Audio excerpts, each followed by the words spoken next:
વલસાડ જિલ્લાના આદિવાસી બહુલ ઉમરગામ તાલુકામાં વિકાસના નામે આવી રહેલા ઉદ્યોગો સ્થાનિકો માટે વિનાશનું કારણ બની રહ્યા છે। બિલિયા ગ્રામ પંચાયત વિસ્તારમાં ગ્રામસભાના ઠરાવ કે પંચાયતની પરવાનગી વગર બે વિશાળ કંપનીઓનું બાંધકામ ચાલતું હોવાથી ગ્રામજનોમાં ભારે રોષ છે। ઉદ્યોગોના કારણે ખેતી અને ભૂગર્ભ જળ મરણ પથારીએ છે, તો આ સાથે જ પરપ્રાંતિયોના આગમનથી સામાજિક દૂષણો વધવાનો ભય સેવાઈ રહ્યો છે। ગ્રામજનોએ તાલુકા વિકાસ अधिकारी आवेदनपत्र आपी आ गैरकायदेसर बांधकाम तात्कालिक बंद करवानी मांग करी सूत्रोच्चारनी साथे स्थानिको पोतानी जमीन बचाववा सरकार सामे अवाज उठावी रह्या छे।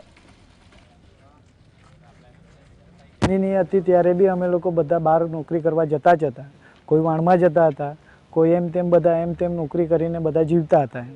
हवे अहींया कंपनी आवी जाए तो अमारा बधा परिवार केवी रीते रहेवाना?